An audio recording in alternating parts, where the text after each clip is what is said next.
Well, there are more questions than answers at this stage about the arrest of Durov. And to shed some light on this story, I'm pleased to be joined on the programme now by Dr. Melanie Garson. She works on cyber policy at the Tony Blair Institute for Global Change and at University College London. Good afternoon to you. Thanks for joining us. Good afternoon. What is your understanding, first of all, of why Durov has been arrested? Because the Kremlin, for one, is saying they don't know. Yeah, there's not a lot of information out there. We know that often the new French agency that was set up in November has arrested him, and it's on the basis of content moderation violations. Likely, there've been different opinions, some that with extremist content, some that is exploitation of minor content. But that is the most that we know. There's not been a clear statement issued of exactly what it is.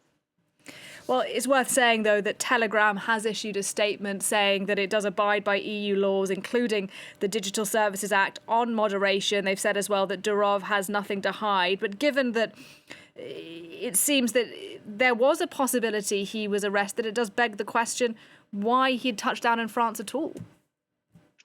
It is a really good question, and a lot of people are, again, if you go to Telegram and you go to some of the hacktivist forums, of course, there's a conspiracy theory. Is he going to give some information? It could be that he wants to engage and wipe the slate clean. We do know that Telegram does engage in moderation policies. I believe in April, they issued a statement where they've removed about 66,000 accounts associated with particular exploitation of minors. So although there's a lot of content in there, it's not actually a forum that's free entirely of any moderation. Well, let's talk a little bit about how the platform operates, because it's not an app that everybody might be familiar with, but it is enormous, isn't it? It's got something like 900 million users every month. It operates quite differently to messaging apps like WhatsApp. It's popular with journalists, but it's also popular with extremists of all kinds of different flavours. Why would you say the platform is so attractive and so popular with particular groups of people? Yes, it's had an interesting rise, and actually it's had a meteoric rise since the Russian invasion of Ukraine. And that was particularly because content was pushed out of some of the normal social media networks, which led to this massive evolution of Telegram being used. And so let's just take from the Russian side, for instance, from 16 billion views in 2021 for some of the top Russian channels, we're talking about up to 109 billion views by 2023. So that's a stratospheric rise. And it's been used by both legitimate and illegitimate channels as well. So it's a bit of a love-to-hate relationship, because in the sense that legitimate news networks unable to get information into Russia have also been using it as an alternative source.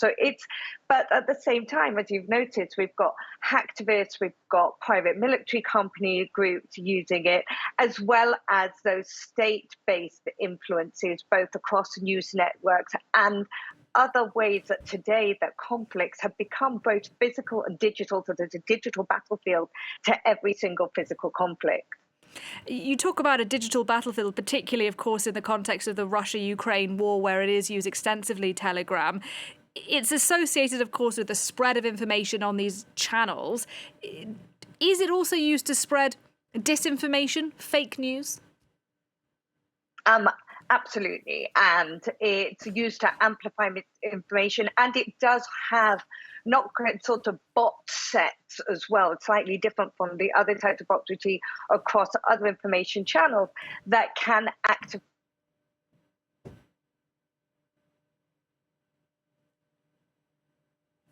with being different types of networks, use of different kinds of communication being amplified, including conspiracy theories, including the whole range of information space.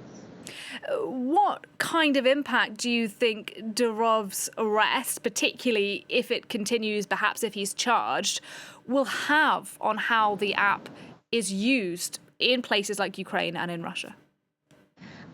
It will be really interesting. I mean, there are lots of, there's been a big backlash saying that this does limit free speech, and it will be, as I said, it is a double-edged sword because it's given us also incredible insights to what's going on within the conflict, particularly, as you said, for journalists, for academic research people, to be able to reach beyond it. As is the case with any situation, if it's not Telegram, we'll see a shift to other messaging networks that might be even harder to access, things like Signal, possibly, whether it's Discord, but there will always be a clever entrepreneur and even clever malicious user that will find a different mechanism by which to communicate. Dr. Melanie Garson, great to get your perspective. Thanks very much. Thank you.